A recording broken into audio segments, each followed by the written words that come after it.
Get out. You're useless. I was leaving anyway. Leave now. I got it. I grabbed my wallet and phone, but Laura forcefully knocked them down, snatching the $1,000 from my hand. Everything in the house belongs to us. What? You're not taking anything from the house. You're leaving just as you are. Such a spiteful person. I immediately stormed out of the house. My name is Olivia. I've been married to my husband Kevin for 2 years now. We met at work and dated for a year before tying the knot. I was truly thrilled when Kevin, who was popular among the female employees, asked me out. He's always cheerful and a great conversationalist. I believed that I would be happily married to him forever. Let's always talk things through and walk this path together. I felt immense happiness when Kevin told me that, but it turned out he was all talk. However, it wasn't like that from the beginning. Or maybe I just didn't see his true nature, which hasn't changed at all. Kevin's true colors showed only recently. My happy married life began to crumble gradually when Kevin's father passed away 6 months ago. I need to talk to you. That day, Kevin approached me with a serious look. It was unusual for the always cheerful Kevin. I listened intently, wondering what it was about. I think we should live with my mom. Kevin is a very kind person, so I was prepared for him to suggest living with his widowed mother, Laura, at some point. However, I felt uneasy about his words. He said he's thinking about living together. But what about my opinion? The way he said it made it sound like it was already decided. Am I just being overly sensitive? I wish I had someone to talk to at times like this. Both of my parents have passed away. So even if I wanted to consult someone, I couldn't. I considered talking to a friend, but all of my friends are happily single and none are married. I thought about consulting a senior colleague at work, but Kevin and I work at the same company. I was hesitant to discuss Kevin with someone from work.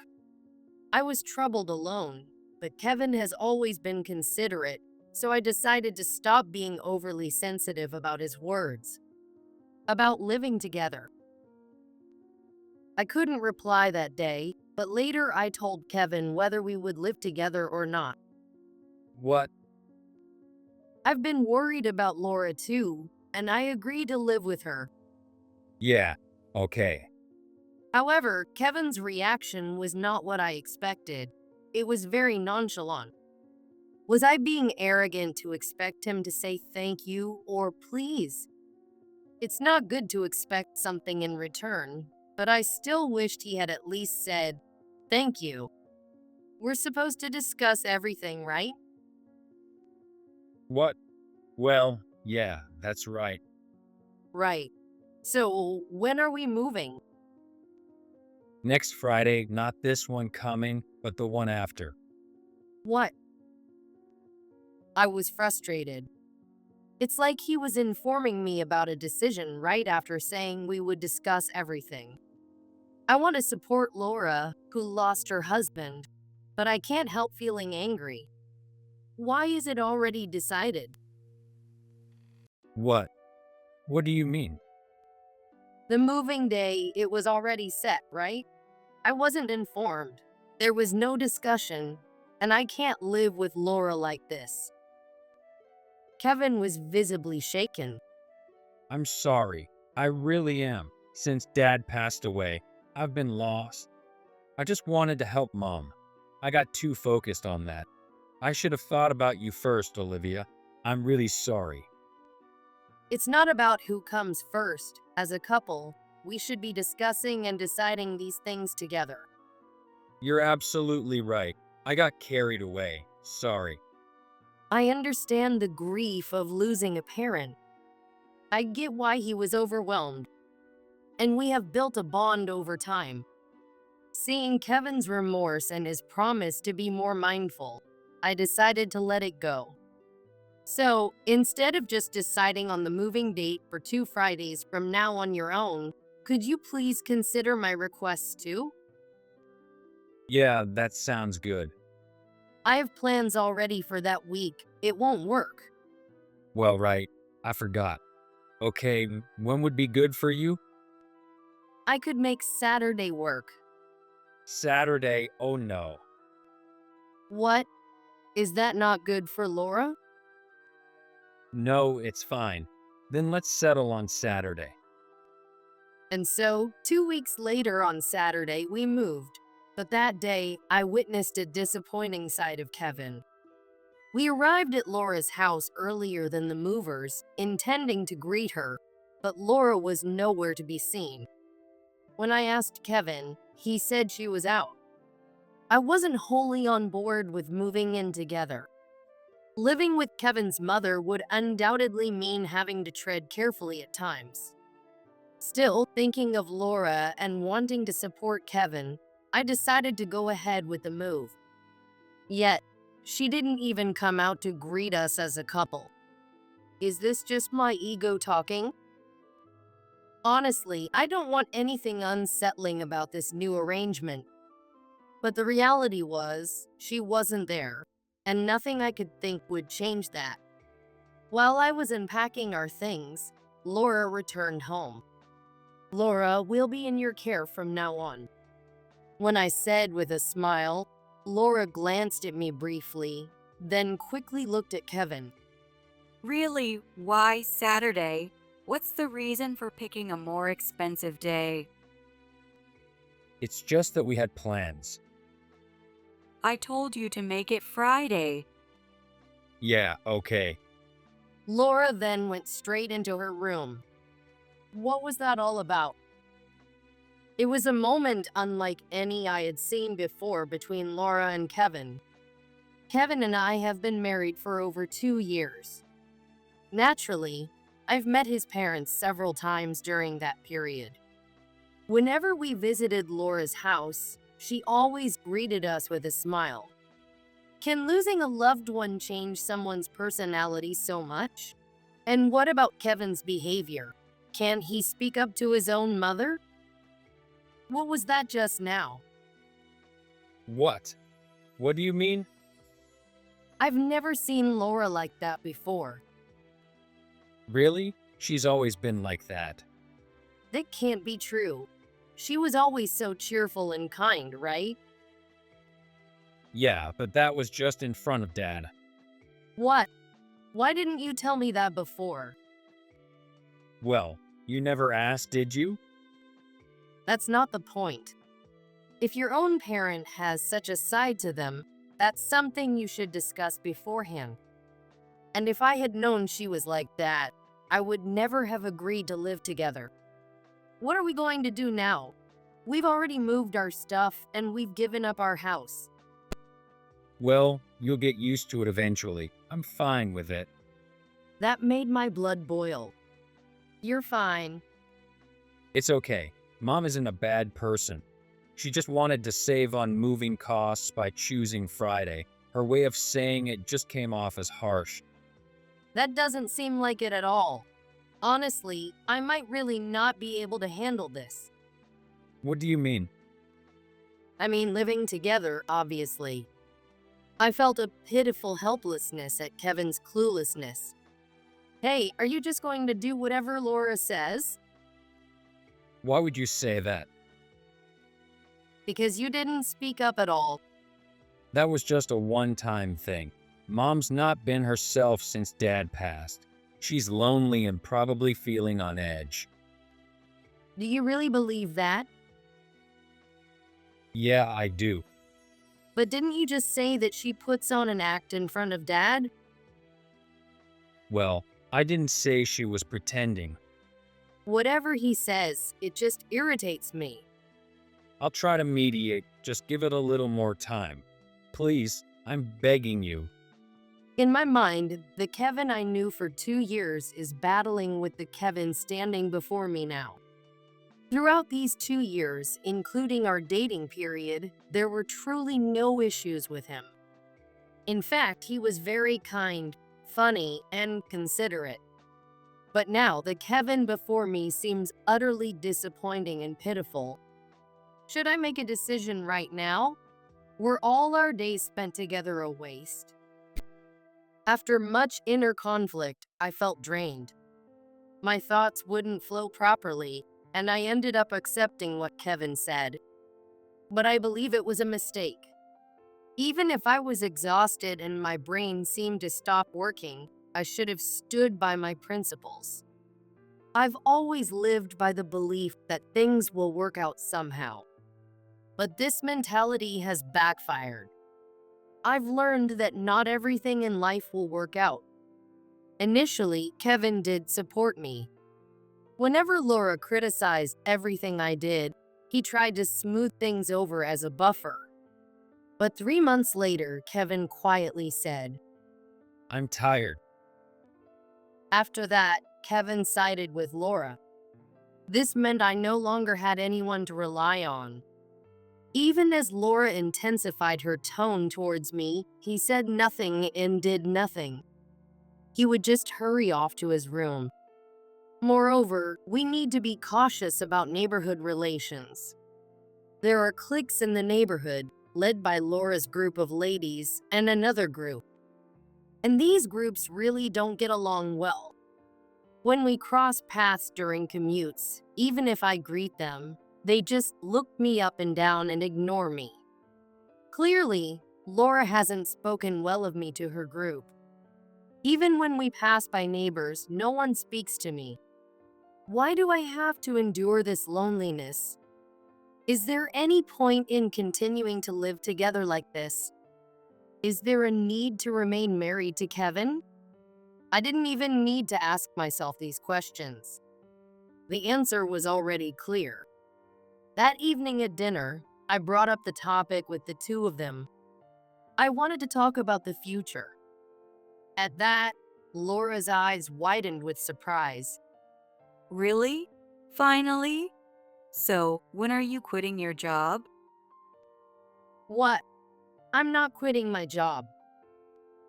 Then I don't need to listen to your nonsense. Kevin, what's going on?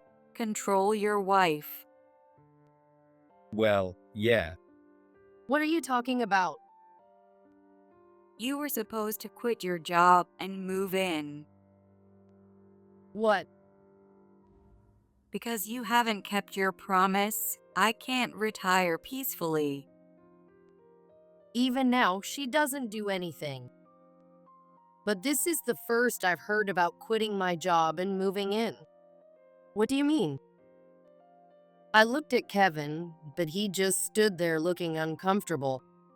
I'm asking you what you mean. Well, Mom's getting old, and if Olivia quit her job to stay home, it would make things easier for Mom.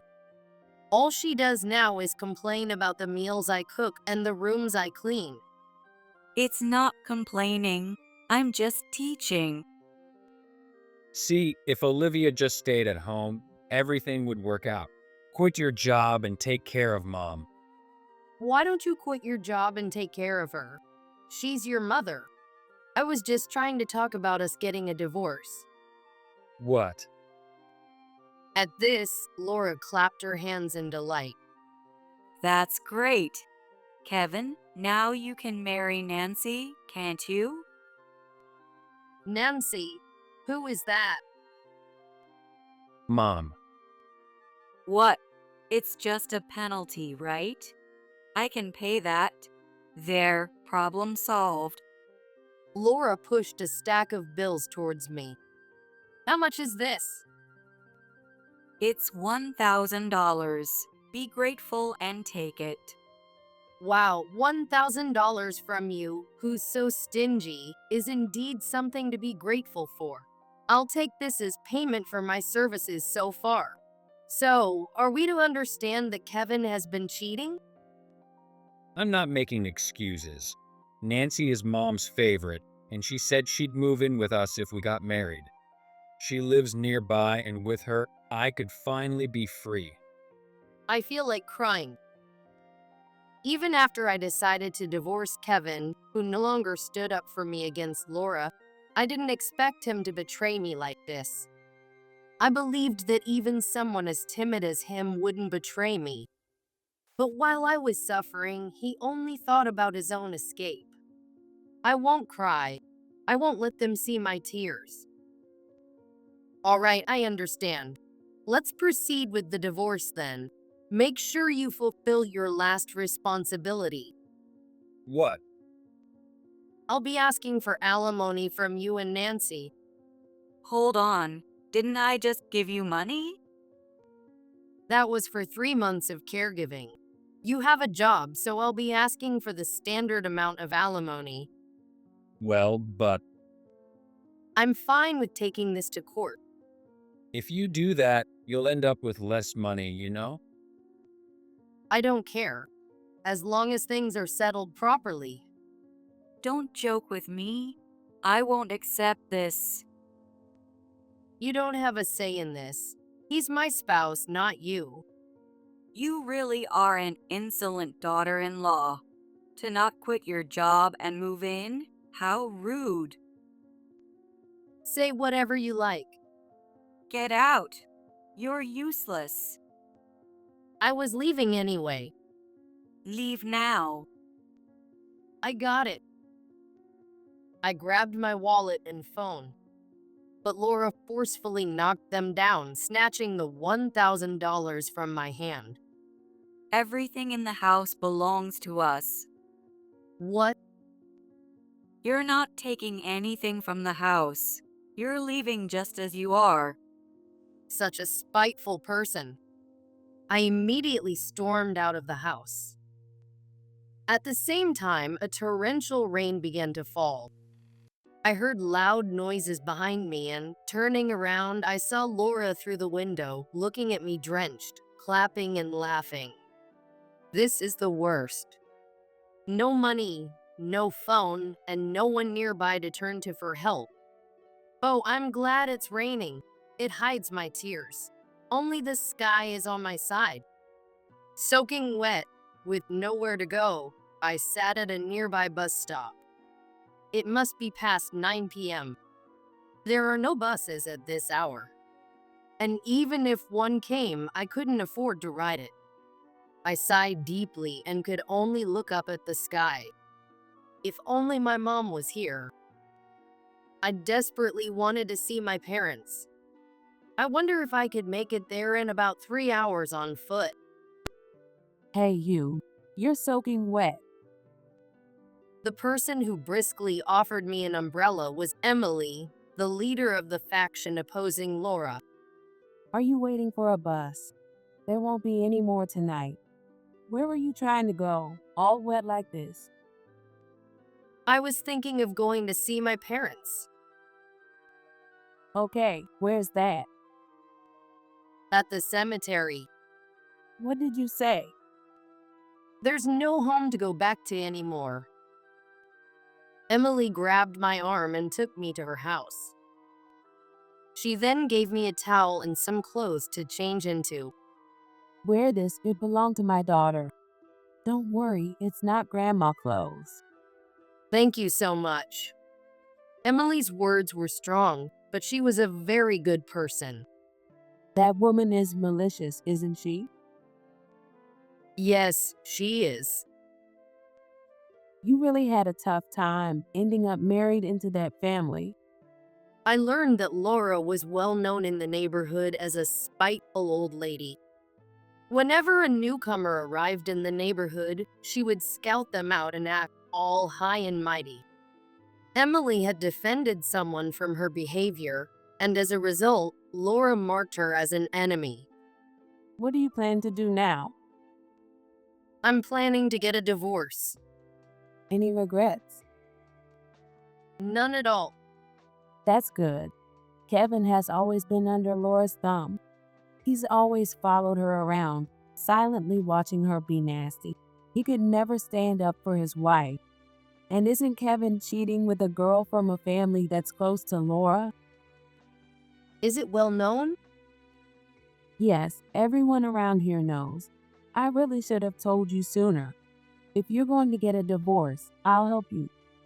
The world wasn't full of enemies after all. Support had appeared from an unexpected quarter. With Emily's help, I was able to smoothly get a divorce after obtaining evidence of the affair. I claimed alimony from both parties and received a fair amount. Emily and I have kept in touch since then. She told me that Kevin and Nancy did not end up getting married. Nancy was willing to date Kevin, who was generous with money, but marriage was a different matter. Not wanting to live with the nasty Laura, she rented an apartment near her work and moved out. And Kevin left the company. Of course, not by his choice. Laura treated me like a plague, forced him to quit, and he obediently followed her commands. Laura, wanting to keep Kevin to herself, had him work from home, and they live modestly together. Laura, for her part, lost her standing in the neighborhood. Emily mentioned that many people saw me walking in the neighborhood in the pouring rain that day. After I disappeared, rumors spread that Laura had been excessively cruel to her daughter-in-law. As a result, she now rarely leaves her house, quietly living with Kevin. There was one time Kevin waited for me in front of the company. I'm sorry. He left me with just those words in a small box before walking away. When I opened the box, it contained keepsakes and photos of my parents. In her rage during the divorce, Laura had thrown out all my belongings, but Kevin had managed to save these items. He must be a kind person. But I could not stay by his side as he lived his life. It would be difficult for him to break free from his mother's hold. I felt a bit sad, but I do not regret the path I chose.